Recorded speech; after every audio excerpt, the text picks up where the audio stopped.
proses yang bikin sulit menghitung itu adalah ketika kita mesti membreakdown jasa apa aja yang terkandung dalam membuat kaca ini. Kalau kita masuk ke dalam menghitung kaca potongan, bagaimana caranya?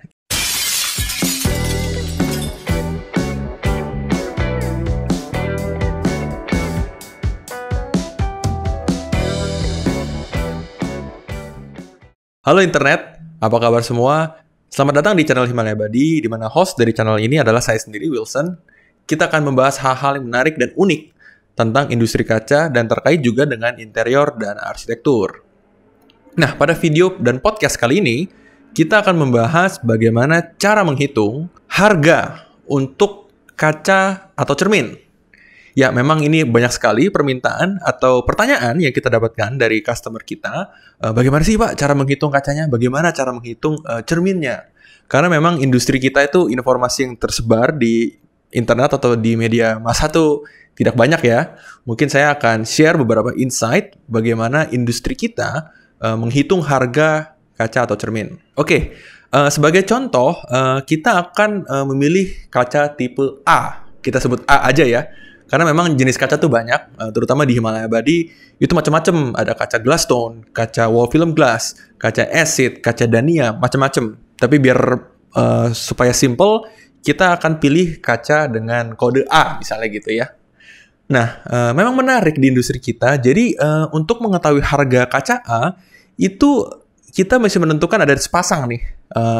Jadi misalnya kalau kita tanyakan, Pak, harga kaca A berapa? Itu jawabannya biasanya sepasang. Oke, sepasang kenapa? Karena kita ada harga yang berbeda antara harga kaca A slab lembaran dan kaca A potongan. Harganya beda. Nah, ini sebagai contoh, harga slab lembarannya itu Rp200.000 dan harga potongannya itu Rp300.000. Nah, pertama-tama, kenapa berbeda ya? Kenapa ada dua jenis ya? Ini mesti kita jelaskan. Nah, biasanya kalau misalnya kalian berada di industri arsitektur atau industri kontraktor, bahan bangunan, kalian jarang menemukan harga yang slab lembaran. Biasa jika ditanyakan, kita akan menjawab dengan harga yang potongan, yang Rp300.000 itu. Kenapa? Karena yang lembaran ini biasanya itu adalah harga ke sesama pelaku industri kaca. Oke, karena kondisi harga lembaran itu kita menjual dengan slab besar tanpa proses apapun. No proses. Jadi lembaran apa adanya. Jadi sebagai contoh kaca A, jika kalian mau harga lembaran, kita akan kirimkan satu slab kaca A dengan ukuran 2,14 dikali 3,3 meter tanpa proses. Nah, bagaimana cara menghitungnya? Simpel banget.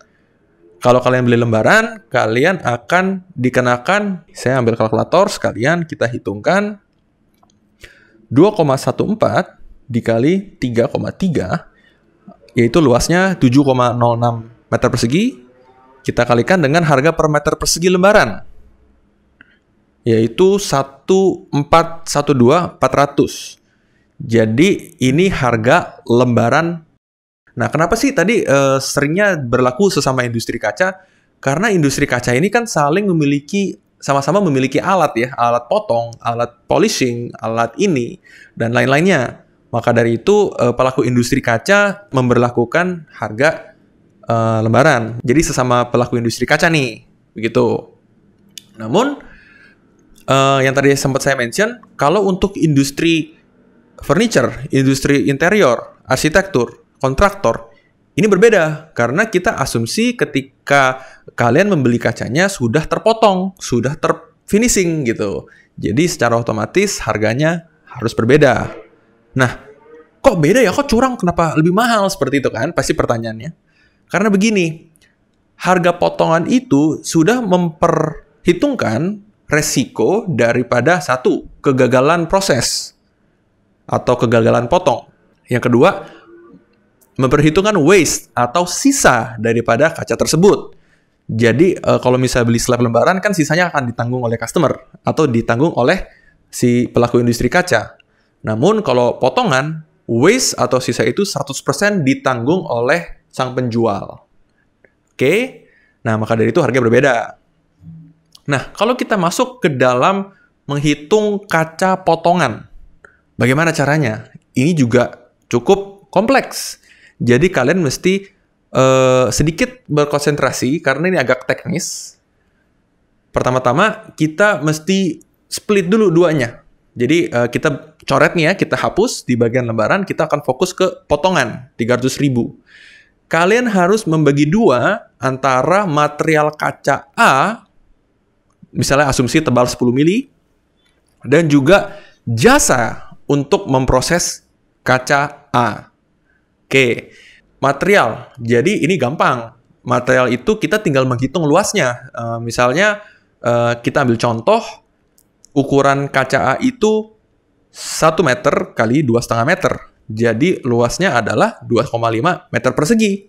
Kita kalikan dengan harga potongannya 300.000. Oke, jadi sebagai contoh 1 meter kali 2,5 meter dikali 300.000, yaitu 750.000. Nah, namun ini belum lengkap nih, karena belum ada komponen jasa. Nah, komponen jasa ini penting, karena kaca ini kan kalau misalnya kita potongin ukuran 1 kali 2,5, tanpa proses, kalian belum bisa nikmati kacanya, belum bisa dikirim ke lapangan, belum bisa dipasang, gitu kan ya. Jadi, inilah saatnya saya menerangkan komponen jasa. Nah, komponen jasa itu hati-hati, karena kita bagi 3 lagi. Oke? 3 dalam artian 1, jasa yang dikalkulasikan secara keliling atau per meter 1 meter keliling. Yang kedua, jasa yang dikalkulasikan berdasarkan luas atau per meter persegi. Dan juga jasa yang dikenakan per unit atau satuan, berapa unit kita hitung nanti. Oke, jadi ini beda. Nah, sebagai contoh, kita balik ke contoh pertama. Kaca ini kan belum diapa-apain, jadi masih tajam pinggirannya ya. Kita harus melakukan proses keliling. Nah, contoh jasa yang dihitung per keliling itu sebagai ilustrasinya adalah jasa polishing atau jasa gosok. Itu akan dikalkulasikan per meter keliling. Atau juga jasa bevel, karena bevel kan per keliling ya. Nggak mungkin bevel per meter persegi. Terus kalau yang luas, apa contohnya? Itu seperti jasa tempered. Atau jasa laminate. Kita akan hitung per luas kaca tersebut. Kalau yang per unit apa dong? Itu contohnya seperti lubang. Lubang untuk handle pintu shower, atau engsel, kita akan lakukan coakan, itu dihitung per unit. Dengan kaca A, tebal 10 mili, yang mana kita harus melakukan proses polishing atau proses gosok keliling. Nah, maka dari itu kacanya tadi kita sudah hitung ya, 750.000 itu untuk komponen material. Nah, jasa apa aja sih yang perlu kita hitung untuk proses polishing aja? Wah, simpel banget. Jadi kalian cukup menghitung keliling daripada kaca ini. Nah, kelilingnya gimana? Kita akan menghitung 4 sisi ya. Berarti sisi pertama 2,5 meter, tambah 1 meter, tambah 2,5 meter, tambah 1 meter, totalnya adalah 7 meter. Kita asumsikan harga polishing adalah 10.000 per meter keliling. Jadi ada biaya adisional 70.000. Sebagai total, makanya harganya 820.000. Ini yang sederhana nih. Jadi materialnya meter persegi, jasanya cuma ada jasa keliling. Oke? Gampang ya? Nah, saya akan berikan contoh yang sedikit lebih sulit, yaitu jasa yang mana komponennya ada keliling, luas, dan unit. Oke? Saya tampilkan, misalnya kita mau bikin kaca untuk railing frameless seperti ini. Seperti gambar yang kita tampilkan ya. Nah, asumsikan ukurannya sama nih. 1 meter kali 2,5 meter dengan 4 lubang. Dan tentu aja kalau kaca seperti ini harus diproses tempered untuk memperkuat dari kaca tersebut. Nah, maka dengan itu kita harus memperhitungkan semuanya nih. Material, jasa keliling, jasa luas, dan jasa unit. Bagaimana contohnya? Oke, kita mulai dari pertama, materialnya. Luasnya berapa sih? 1 meter kali 2,5 meter. Yang adalah 2,5 meter persegi. Kita kalikan harga kacanya tadi 300.000 ya. Oke, 750.000 lagi. Nah, sekarang komponen kelilingnya kita harus melakukan polishing. Sama persis kayak yang tadi, 7 meter keliling dikalikan 10.000, yaitu 70.000. Nah, berikutnya adalah sebenarnya sepasang nih ya, luas, yaitu dengan tempered dan unit. Tapi kan mungkin supaya kita ngikutin flow kerjanya, kita akan melakukan pelubangan dulu, kita drilling. Nah, drilling kita asumsikan, anggap aja 50.000 satu lubang.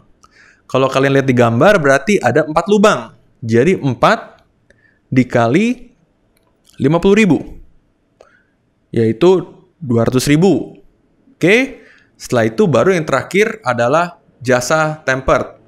Asumsi 100.000 per meter persegi, kita kalikan luasnya 2,5 kali 100.000, yaitu 250.000. Nah, kita akan jumlahkan semuanya ya. 750.000 tambah 70.000 tambah lubang tadi ya 200.000 tambah jasa tempered 250.000. Jadi kaca ini akan dijual dengan harga 1.270.000 per unit. Oke, cukup simpel kan? Nggak terlalu ribet. Jadi proses yang bikin sulit menghitung itu adalah ketika kita mesti membreakdown jasa apa aja yang terkandung dalam membuat kaca ini. Jadi makanya mungkin ada beberapa yang gregetan gitu ya. Kenapa sih keluarin jasa harga per meter persegi itu nggak bisa, susah gitu. Karena komponen-komponen ini yang mesti kita pertimbangkan ketika kita melakukan proses perhitungan harga. Nah, misalnya ada pertanyaan, Pak, bagaimana jika bentuk kaca tersebut lingkaran? Atau segitiga, atau trapesium, jadi bukan kotak, bukan persegi. Bagaimana cara menghitungnya? Nah, di industri kami, jangan salah ya, jadi jangan kalian hitung luas realnya dengan PR kuadrat untuk lingkaran atau setengah panjang kali tinggi untuk segitiga. Tapi kita akan menghitung dengan proyeksi ke bidang persegi. Sebagai contoh, misalnya kaca itu memiliki diameter 90 cm. Kita akan asumsikan ini adalah kotak, yaitu panjang 90, lebar 90. Begitu pula dengan segitiga. Segitiga itu kita akan kotakkan segitiganya, atau kita persegi panjangkan segitiganya, baru kita bisa menghitung luas dari persegi itu. Jadi jangan sampai salah menghitung, jangan sampai salah menghitung jika ini bukan persegi. Jadi nanti kita akan bikin ini jadi persegi, baru kita hitung luasnya berdasarkan persegi yang diproyeksikan itu. Jadi jangan salah nih ya. Nah, begitu pula untuk kaca-kaca yang kecil-kecil. Misalnya per piece itu luasnya kecil banget. Ini hati-hati karena setiap perusahaan kaca memiliki aturan yang berbeda-beda, tapi pada umumnya akan dihitung per 0,1 meter persegi. Jadi jika kacanya terlalu kecil, kita akan tarik minimum 0,1 meter persegi pada umumnya. Tapi kalian mesti cek kembali di perusahaan yang tempat kalian membeli, karena perhitungannya bisa jadi berbeda. Oke, berikutnya juga ada hati-hati karena ada beberapa jasa, sebagai contoh jasa tempering, itu tidak sama persis perhitungan minimumnya dengan kacanya. Jadi ada perusahaan yang mencas per 0,5 meter persegi per piece. Jadi kalian mesti berhati-hati dalam menghitung, pastikan minimum ordernya itu benar. Nah, juga ada pertanyaan mengenai laminate ya. Sekilas saya jelaskan, proses laminate adalah proses menggabungkan dua kaca menjadi satu dengan proses mesin ya tentunya, baik itu dengan EVA atau PVB. Nanti detailnya akan dijelaskan di video lain kesempatan. Untuk jasa laminate itu tidak dilakukan per piece kaca, melainkan satu. Misalnya kaca yang tadi yang kita ambil contoh, yang 1 meter kali 2,5 meter, ketika kita memproses laminate, maka luas jasa laminate-nya itu bukan 2 kali 2,5 meter persegi, tapi 1 kali. Karena dia melakukan proses sekali. Sedangkan kalau untuk tempered laminate, hati-hati, tempered laminate yang 2,5 di tempered 2,5 di-tempered, di laminate sekali. Jadi nanti jasa temperednya akan dihitung luasnya 2,5 kali 2, sedangkan jasa laminate-nya 1. Oke, jangan sampai salah. Ini penting banget.